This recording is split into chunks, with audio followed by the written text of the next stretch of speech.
We are 1 week away from the NFL trade deadline. Shit's starting to heat up, man. Some teams are acknowledging, isn't our year.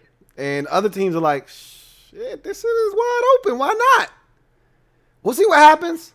With all these COVID protocols and things that you have to go through, I thought we would see more deals this week, but I don't think we've seen the last of these deals, man. I think we're going to see some really big deals over the next few days. We'll see.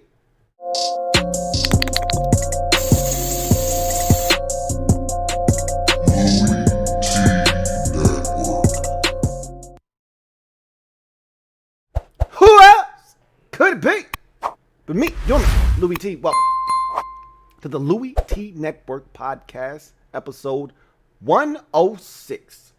Thank you for joining me. I'm, of course, your set man, Louie T. And this has been a weird week for me, all over the place. You know, pod schedule's been a little bit off.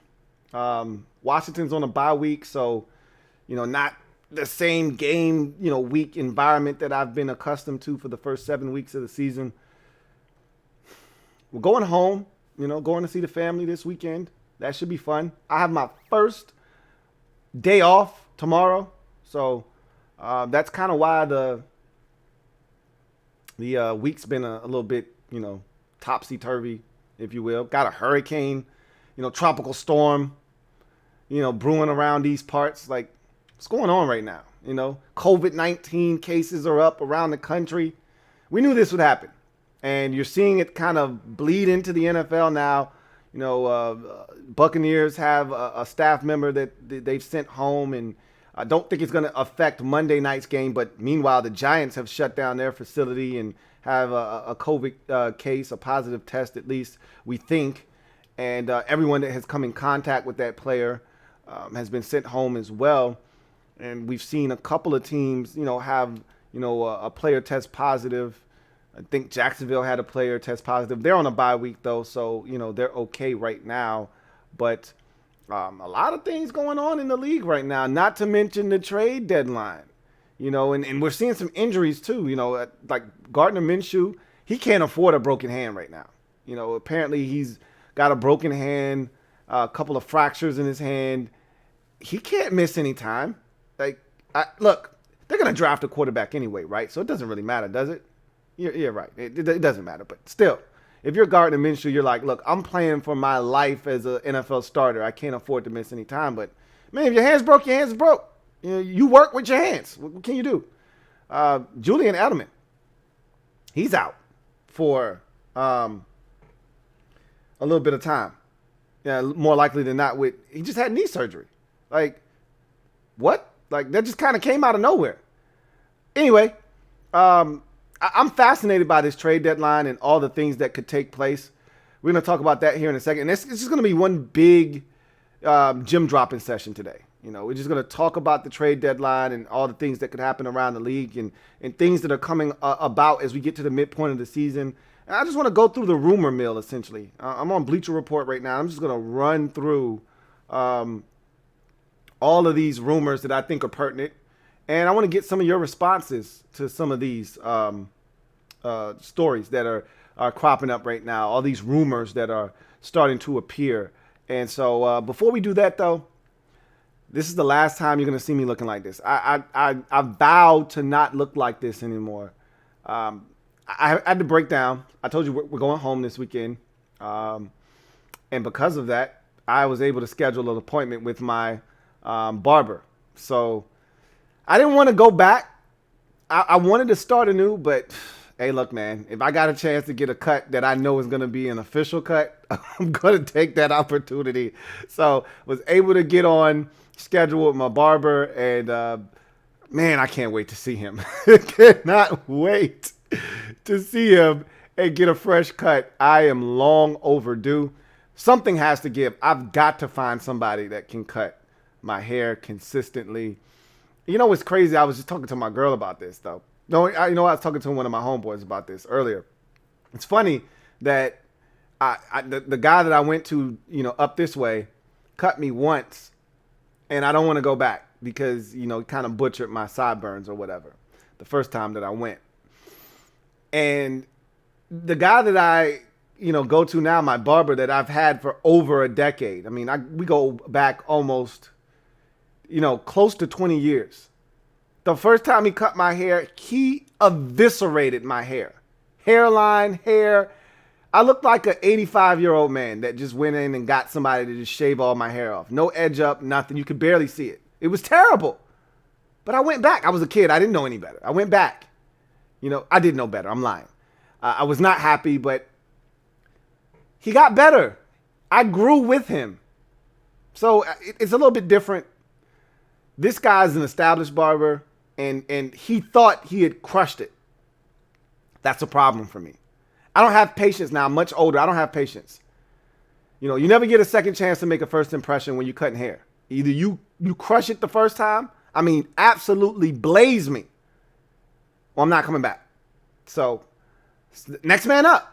That's the philosophy we're taking. Next man up, and hopefully we will find someone that can do this the right way. But I'm cheating.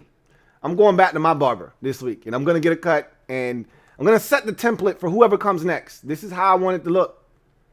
And then we're going to move forward. Hopefully we find the right guy. So let's jump into the gym dropping session today, shall we? I think we shall. Let me drop this gem on your melon. Open your mind, let your conscience be free. You're now rolling with your man, LouieTeeNetwork. And open you up. You're thinking a little bit. So I want to go through these rumors real quick and see if any of these rumors make any sense to you. So first thing you see is Pat's open to trade offers. New England has told other teams they'll listen to offers on almost anyone. When you stink and you're trying to rebuild, because they thought they could just on the fly retool. They thought life without Brady, how hard could it be really? We still got Belichick, right? We're fine. We'll be fine. And just stick in Cam Newton and we'll just keep the party going. And it seemed that way early on. Nah, not the case. So now they're reportedly open to offers on anybody. I don't believe that. It sounds good, but who's really going to give you what they're probably going to be asking for? First of all, who on this Patriots roster are you really that intrigued by other than Stephon Gilmore? Does anybody else excite you on this entire roster? Who are you going to trade for? Zubek? Olashansky? Who am I trading for? Their running backs are intriguing, but Sony Michel hasn't been able to stay healthy this season. Damian Harris is a second year. Is he a rookie or a second year back, I think? No one's trading for him. What do you have that is intriguing in New England that I want?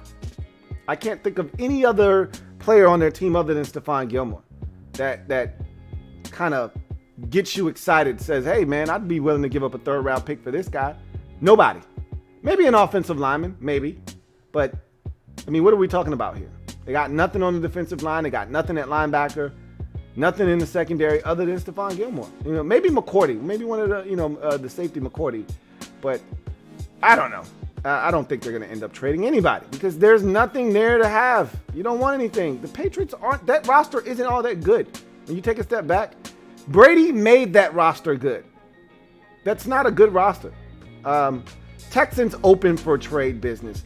Houston is only making Deshaun, J.J. Watt, Laramie Tunsil, and Titus Howard off limits in trade talks. So essentially what you're telling me is the only thing I really want in Houston right now are the receivers. You got a bunch of guys that are on expiring contracts that you're looking at and you're saying, that looks really interesting. I'd love to have a shot at Will Fuller or, Kenny Stills, or even I've actually been really impressed with Randall Cobb. The Cowboys could use Randall Cobb right now. No, they could. They got enough receivers. That's not the problem in Dallas. That's pretty interesting. There's some stuff in Houston that I'm really interested in Justin Reed as a team that could maybe use an upgrade at safety, even though I kind of want to see the guys who got at safety right now. Justin Reed on a rookie deal, really interested in that. They've got some pieces out there that are really interesting if, in fact, they're available. Their linebackers, pretty damn impressive. I'd like to take a look at a couple of those guys, depending on what you're asking for. And again, it makes sense for the Texans because of what Bill O'Brien did on his way out, how he destroyed their draft for the next 3 or 4 years, they need to recoup some draft capital. They don't have enough of it. So it makes sense that they're open for business. We'll see. I expect them to move at least 1 or 2 guys before the trade deadline. I really do expect the Texans to be some kind of active before this thing is all said and done. And they've got some interesting, unlike New England, they've got some interesting pieces, do the Texans. And, the contracts aren't that egregious. And a lot of these guys are on expiring deals. So it's almost like a test run. If you like what you see, you'll have first dibs at, retaining that player. They're receivers for real. Those are the guys that I look at and I say, man, it sucks if you're Deshaun Watson because you're like, shit, you already took Nuke from me. What more do you want? But at the same time, that's probably the best pieces that they have to offer right now on that football team. And if I'm a team in search of a good third down back, you wouldn't call them and try to get Duke Johnson up off of them. Like, Duke Johnson's a quality NFL third down back. You wouldn't call them for Duke Johnson if they're asking for like a 5? Why the hell not? If you have a void for a quality third down back in this league, Duke Johnson can get it done at a high level. I've always been a Duke Johnson fan. Let's see. We talked about Minshew's thumb fracture. We talked about Edelman having a knee procedure. The Giants were reportedly interested in Kenny Golladay. I don't think they're the only team interested in Kenny Golladay. Me being a Washington fan, I'm interested in Kenny Golladay. But here's the thing. Kenny's on, I believe, either the last year of his rookie deal or he's got 2 years remaining. Whatever. You're going to have to pay him, essentially, is what I'm trying to get to. I think he's already shown that he deserves to be paid, whether it's by Detroit or it's by some other franchise.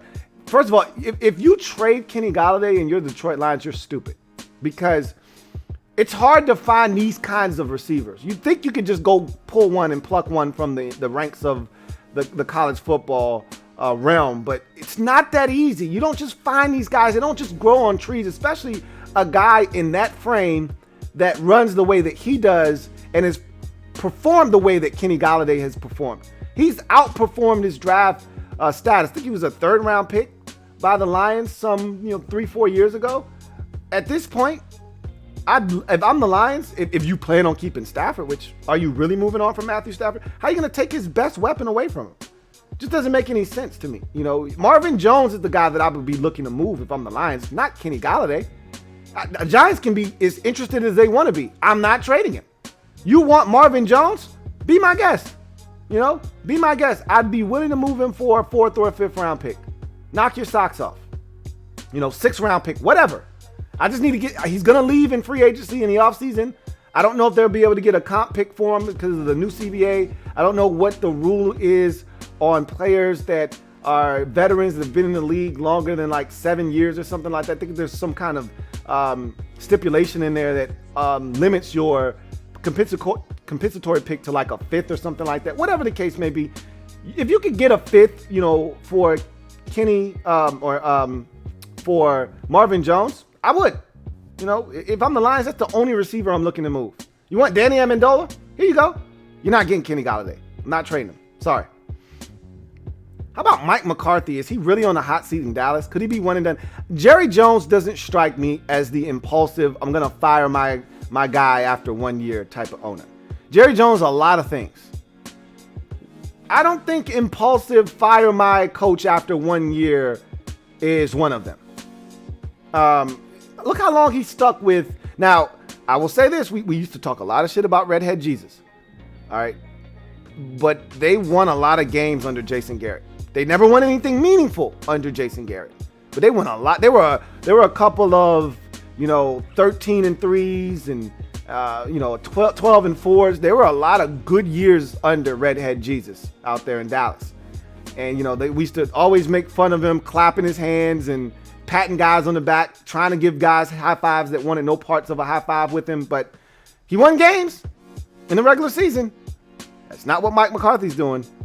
And this is bad. I don't know if I've seen this bad of a Dallas Cowboys team since the early 2000s, late 90s, early 2000s, when we went through that whole Quincy Carter, Chad Hutchinson little spell there,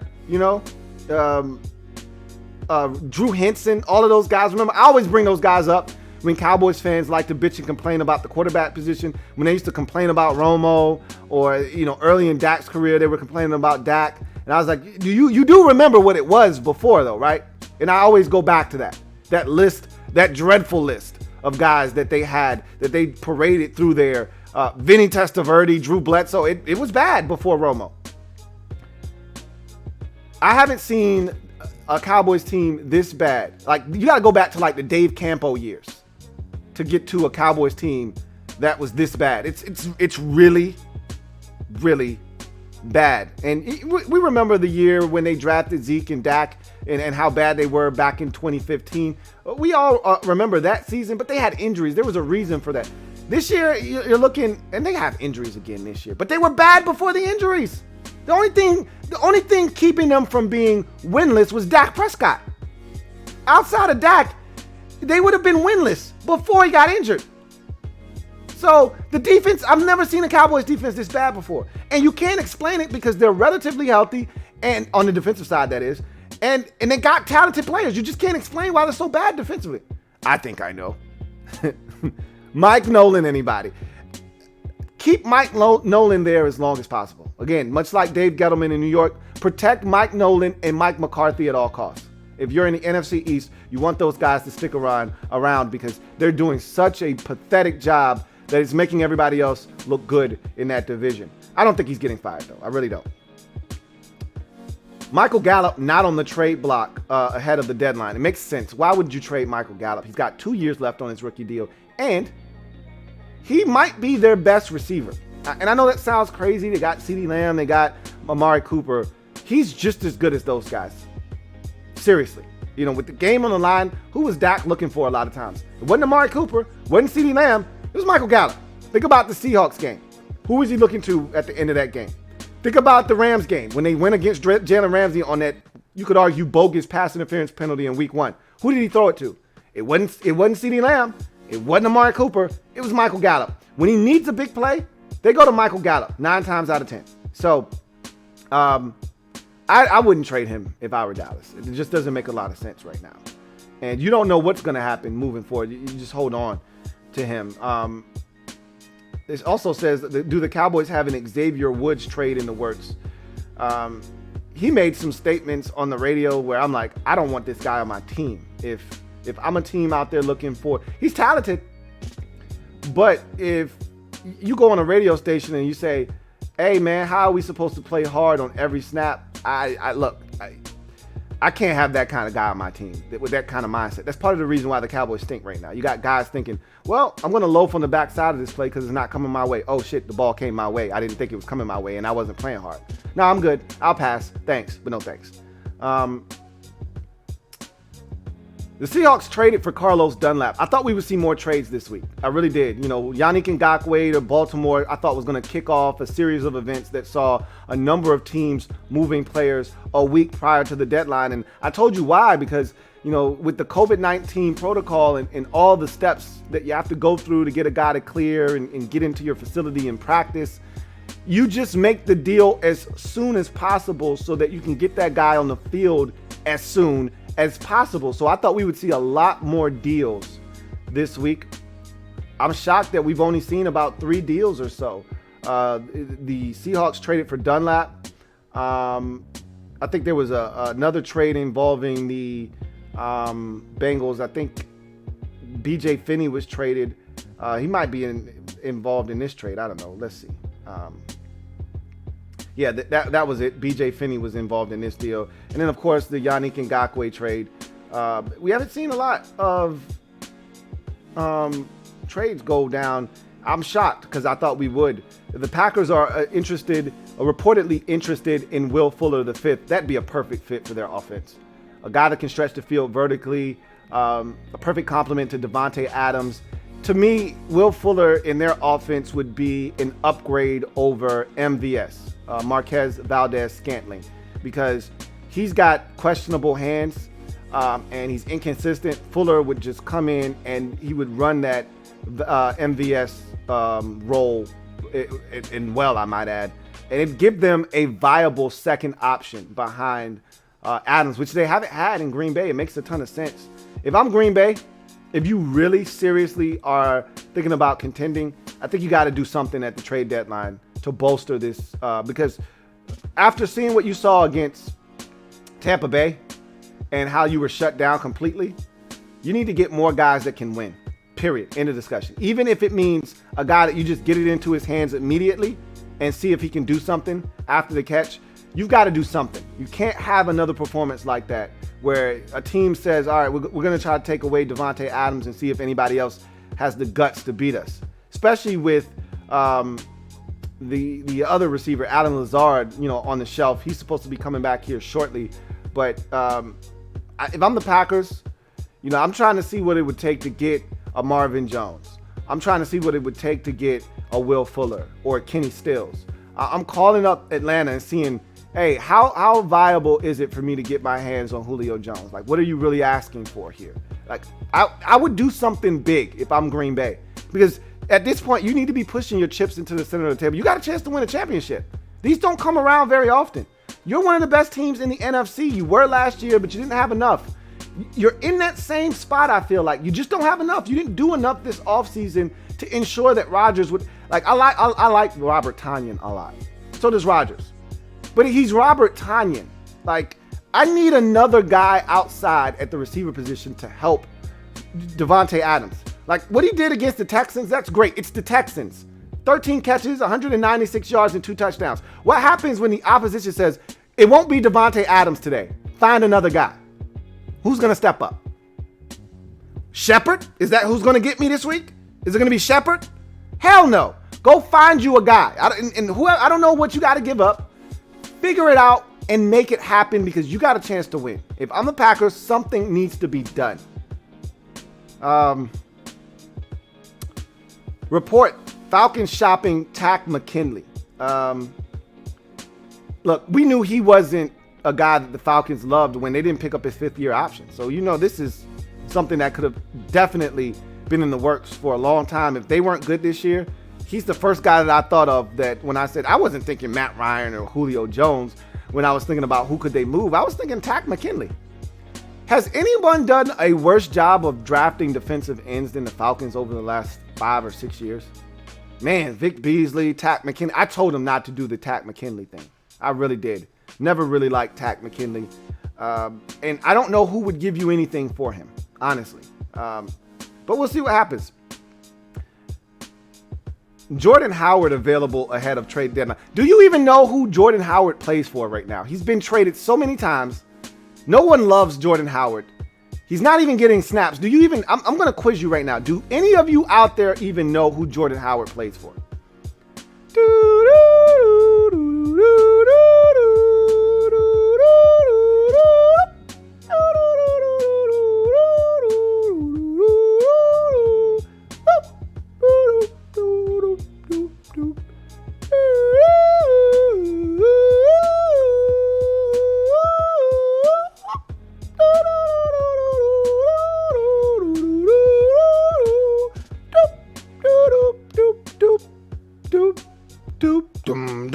Mr. Breeze 68.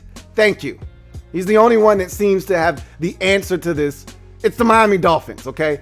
And I'm pretty sure you got lost somewhere, whether it was the Bears or the Eagles or the other 87 teams he's been traded to over the last 3 seasons. He's in Miami with the Dolphins. And guess what? He's not getting any run. He's getting in on 4th and 3rd and goal situations and, 3rd and 4th in short situations. I don't know if anybody loves this guy anymore, and I honestly don't know what you're going to get for him. You'd be lucky to get a 7th round pick for this guy at this point. And I guess the Dolphins are like, we'll take anything for him. We don't use him. So we'll see what happens. What was interesting? The Dallas Cowboys cut Dontari Poe and Daryl Worley after telling these guys, hey, we're going to try to trade you. Like, once you tell everyone else out there that, hey, we're going to try to trade these guys, and if we can't trade them, we're going to have to cut them.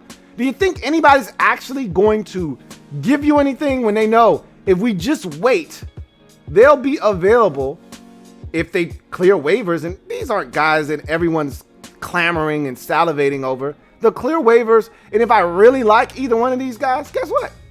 I can then approach them and try and sign them. So to me, that's the worst when you allow this kind of information out of your building. If you're really looking to move a guy, you don't say, hey, either we're gonna move this guy or we're gonna release him. I'm not giving you a damn thing if I know you're just gonna cut the guy if you're not gonna trade him. You know, if anything, I'm putting the message out there that no, we're gonna hold on to this guy. If we can't move him, he's worth more to us this season than just getting rid of him. You know, we'll deal with that at the end of the season. But we'd like, you know, if you're interested, he's available. If no one's interested, he'll just be a Cowboy. But to tell everyone that, hey, if we can't move him, we're gonna cut him. Okay, cool. Go ahead and cut him then. To me, that's stupid. The Dolphins extend tight end Adam Shaheen, excuse me, a guy that I liked coming out of the draft a couple of years ago, and he got traded from Chicago to Miami, and he's found a home. I told you I liked what he was doing.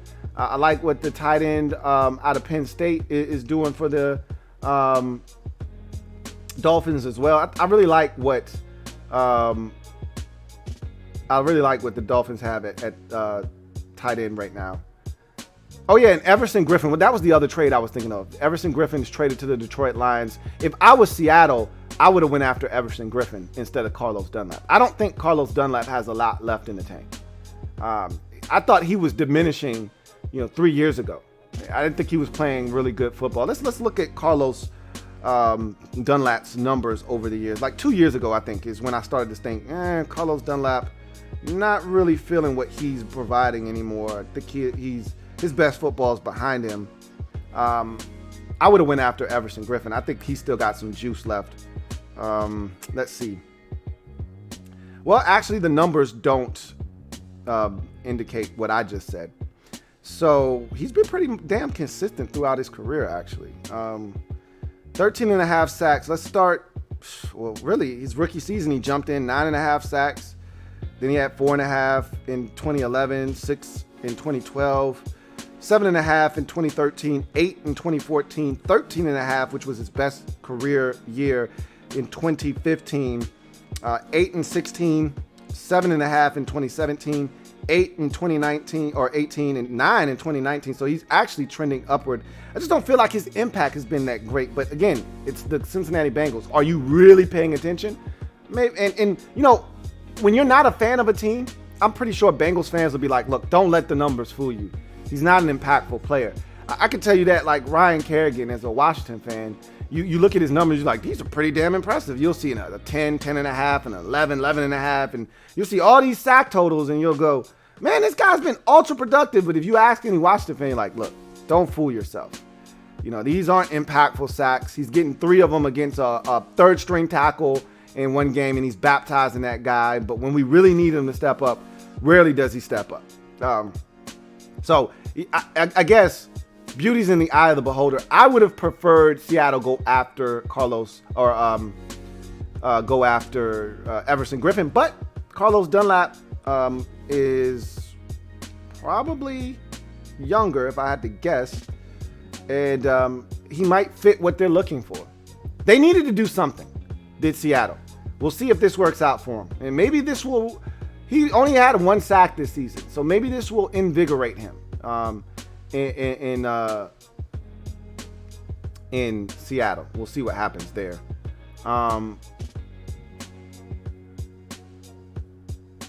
Conflicting reports on the Jets, who are reportedly actively shopping Quinnen Williams. I don't think they're shopping Quinnen Williams. I don't think he's been what they thought he was going to be, but I think the guy's super talented. I'm watching him and I'm saying this guy's got potential to be a stud in this league. I wouldn't give up on him if I were the Jets. You can't build something if you keep moving your best players. They already moved Jamal Adams. You can't keep moving your best guys. Le'Veon Bell. You can't keep doing this and expect to build something of substance. At some point, you have to start collecting talented players and then find the right coach. It's not the players, it's the coach. When are they going to realize this? Move on from Adam Gase and start trying to build something of substance. They keep moving on from players, and Gase is still there, and they're going to be left in the Houston Texans doldrums if they're not careful. All right, so I wouldn't move Quentin Williams if I were them. This guy's talented. You're not telling me anything. I've seen him play. I see what this guy's about. He's got a high upside and a high ceiling. They got to keep working with him. No way.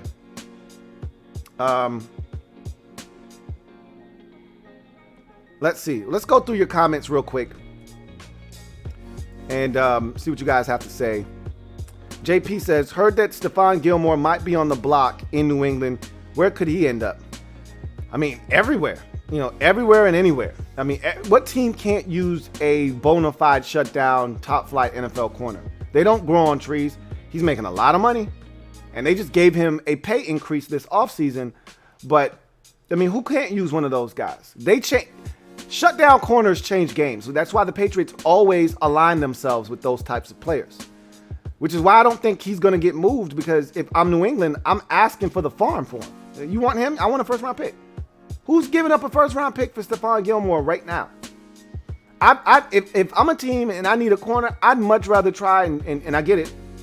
It's hard to find these guys, but I'd much rather try and find my own in the draft and get them on a rookie deal and get them younger and cheaper.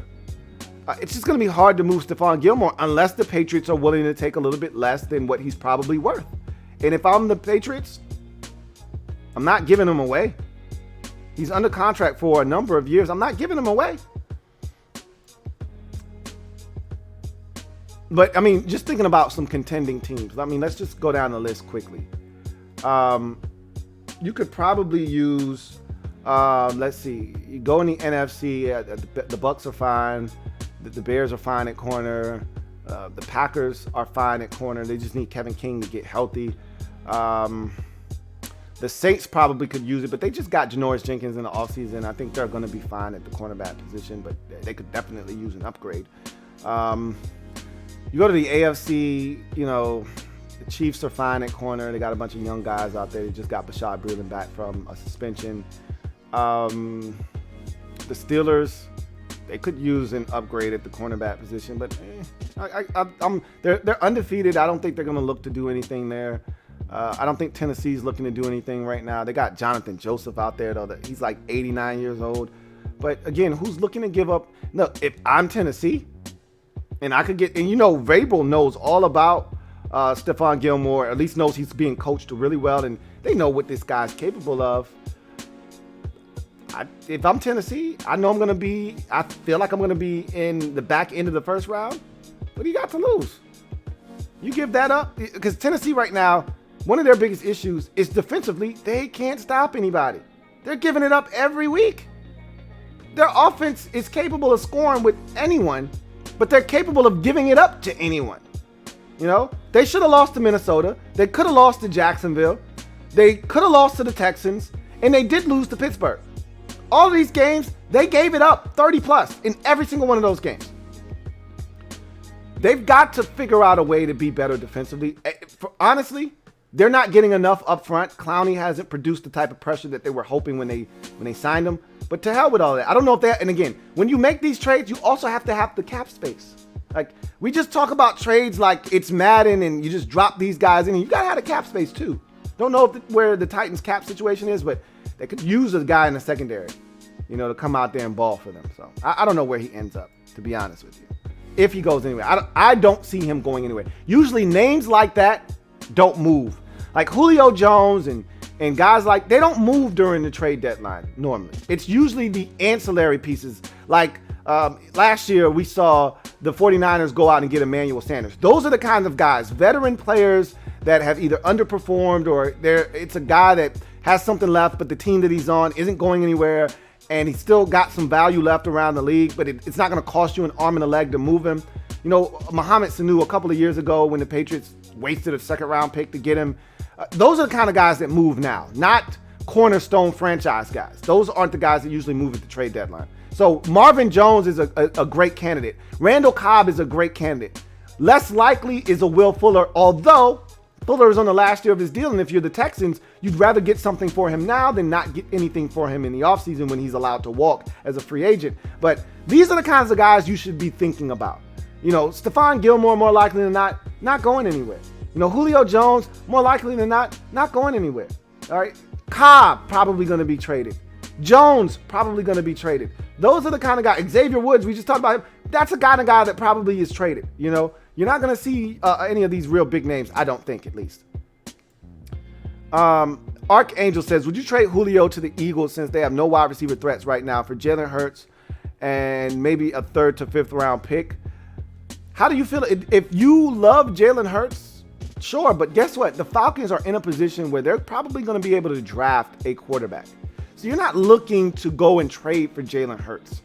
It's just, that doesn't make a ton of sense if you're the Atlanta Falcons right now. Now, if you view Jalen Hurts as the perfect backup to, say, Justin Fields, who you might be in a position to draft, and that's who you intend on drafting, and you want the perfect backup, but you can draft the perfect backup to Justin Fields. You don't have to trade Julio Jones for that guy and only get a 3rd or a 5th round pick in exchange along with a quarterback. If I'm Atlanta, I want a 1st round pick for Julio Jones. And there's nothing else to talk about. If you're not giving me a 1st round pick, I'll just hold on to Julio Jones. I got him under contract for a number of years. He doesn't have to go anywhere. I don't mind paying him. I don't want to pay him, but I don't mind paying him if you're not going to give me what I want. And what I want is a 1st round pick because I want to be able to fast track this rebuild. I don't want to be bad for the next 3 years. I want to be bad for maybe 1 year, or I want to turn it around next year.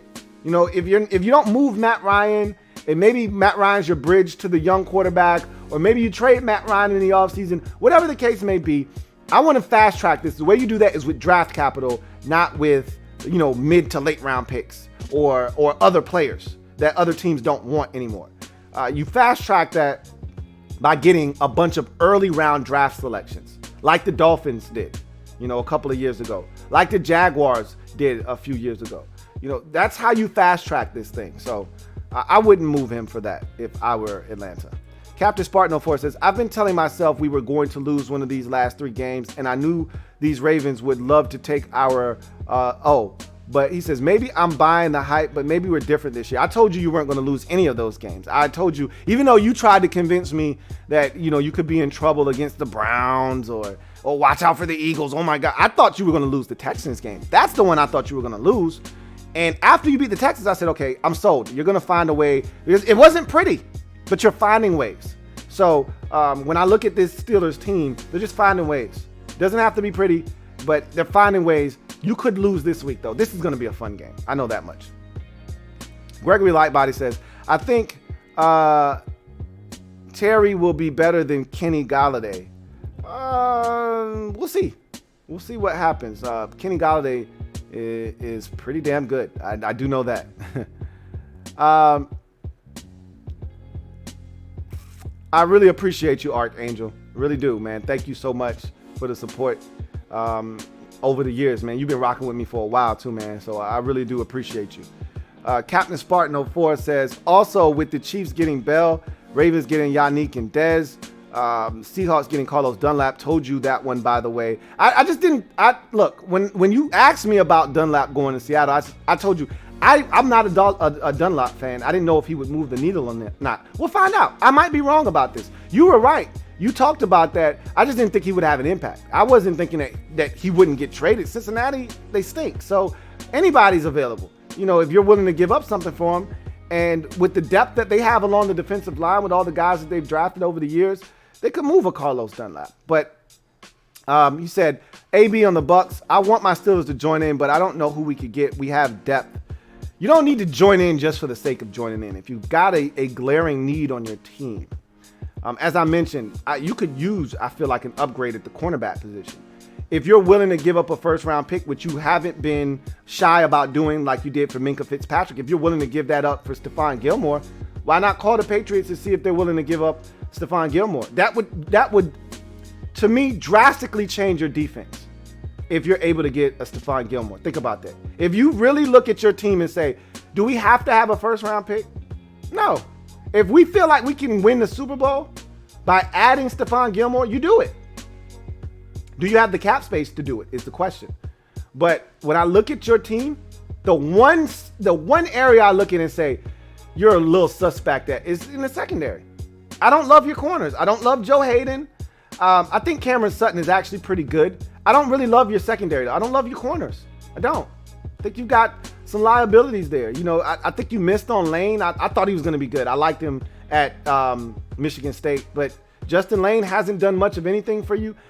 I just don't like your secondary, primarily, specifically your corners. I need to take your safeties out of the mix because I like Terrell Edmonds and I like Minkah Fitzpatrick. I don't love your corners. So if you could get a Stephon Gilmore, I would try. I would at least pick up the phone and see what they're asking for. And if it's too much, okay, you hang up and say, all right, we tried.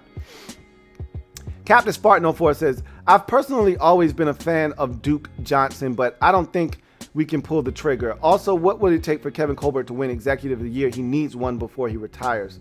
Go out and get a difference-making player at the deadline. You know what has hurt him over the life of his career is that everyone just views the Steelers as this really solid organization.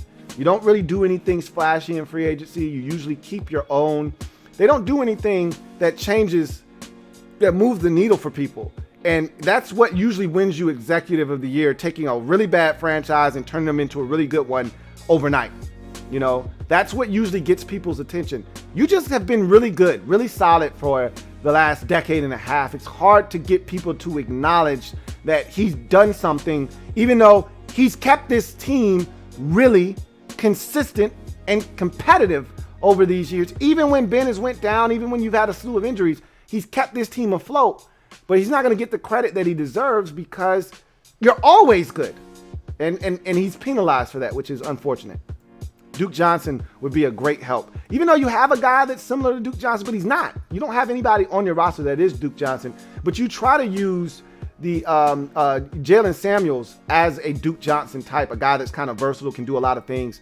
But nobody on your roster is Duke Johnson. I think he would absolutely help your offense, but I don't think you necessarily need to do that. You've got enough guys at the running back position. I think you're kind of deep there. I don't think you need to do that.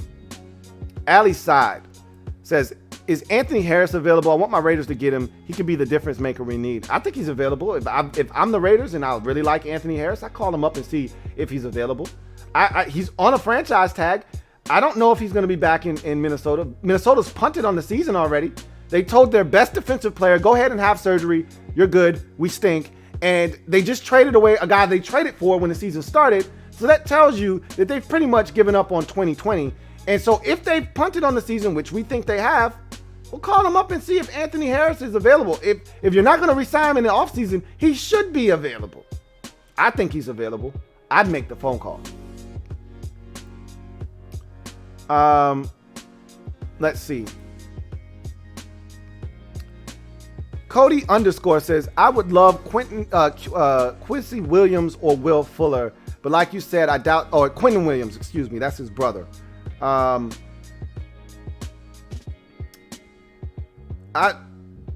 think the Jets would be silly to move him. I don't think they're going to move him.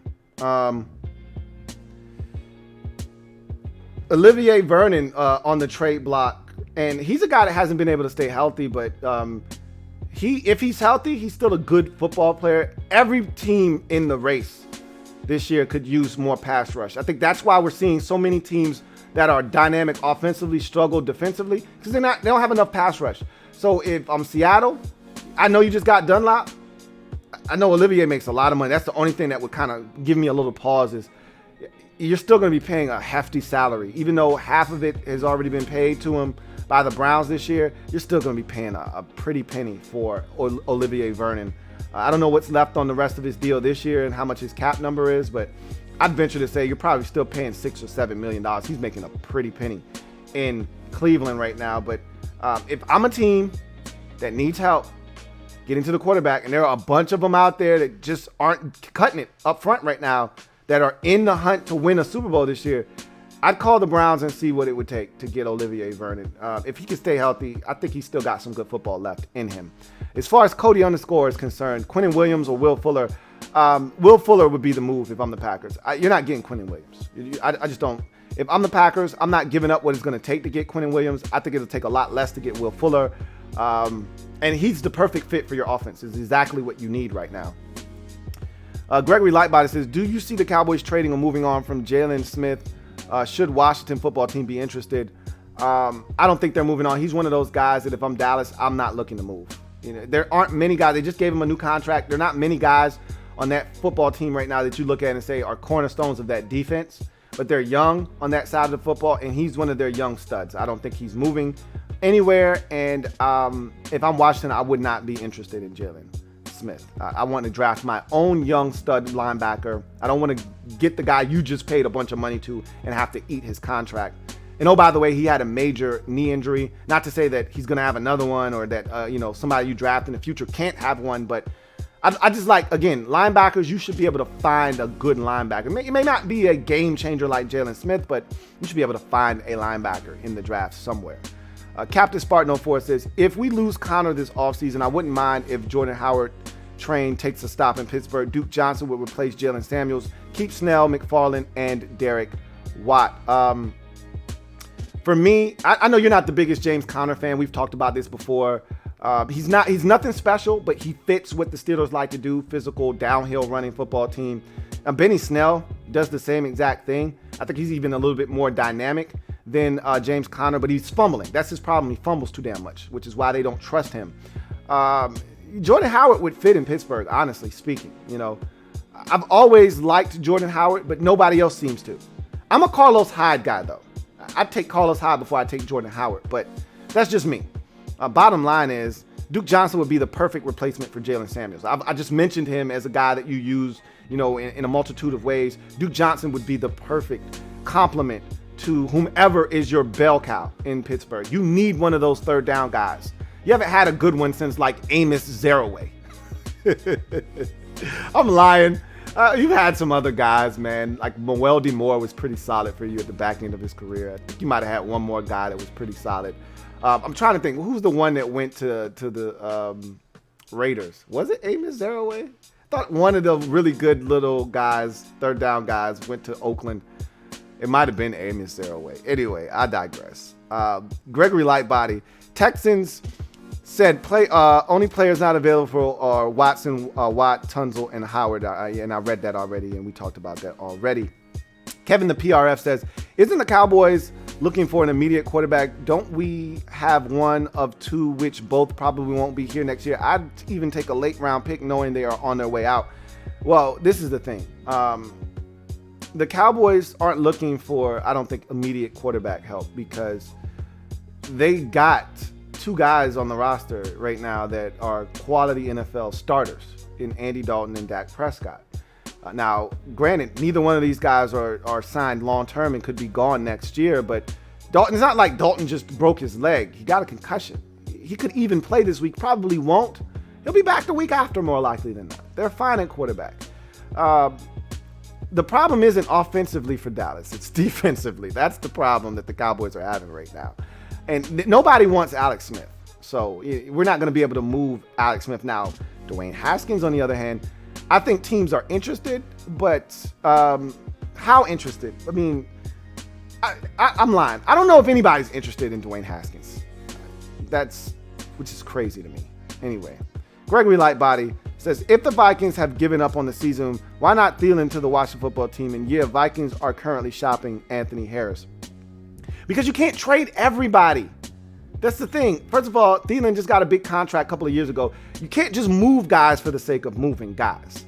And Thielen's a part of your team. Like, if you're building this thing, if you're Minnesota, what's better than one really big, good wide receiver? Two. Well, you've got your established one, and then you got one on a rookie deal in Justin Jefferson. You don't need to move Adam Thielen because then you're back to square one with Justin Jefferson being your only big-time wide receiver. You don't want to rely on a rookie.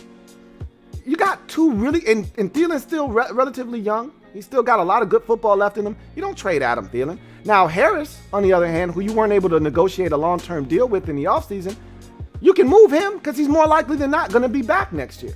You're probably going to have to draft a safety. They've probably already drafted a young safety that I'm not thinking about right now. They had 97 draft picks last year. They probably got a guy that they're grooming right now. So, if anything, yeah, you move Anthony Harris, but you don't move Thielen. It doesn't make any sense. Can't move everybody. You don't want to just go from being a really good team last year to a trash team in 2 years because you traded everybody. Got to hold on to some of your good stuff. Brian Say says, what if we trade for Cordero Patterson? Why would we do that? We have a Cordero Patterson already, His name is Antonio Gibson. Why would you trade for another one? Doesn't make any sense.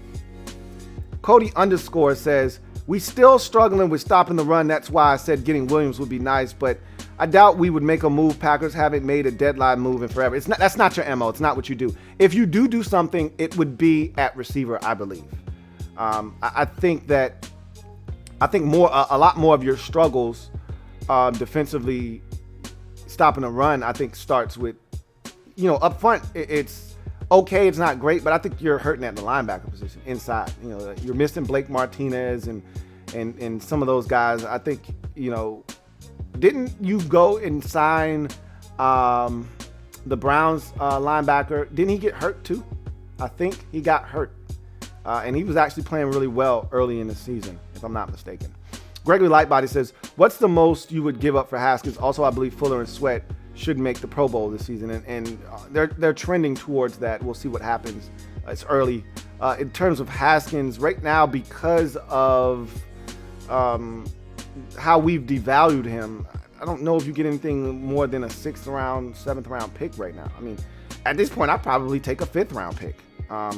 But who's to say what the hell's going to happen, honestly. Kevin the PRF says, ew, Carlos Hyde, I've been avoiding him in fantasy for what seems like he's not a fantasy darling. If you're just basing Carlos Hyde off of fantasy, you won't love him.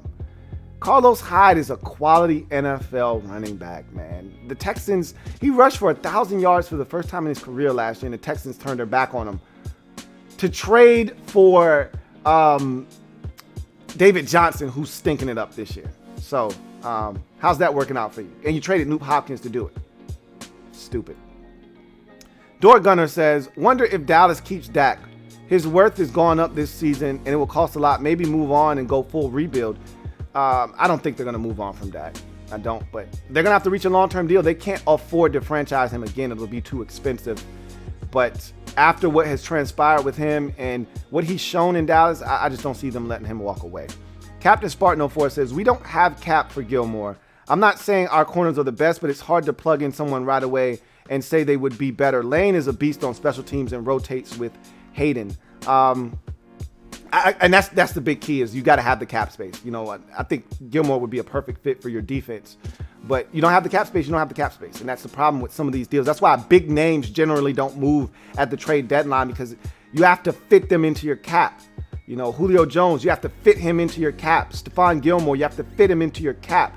Whereas a guy like, Randall Cobb isn't going to break your back to fit, $3 or $4 million into your cap this season.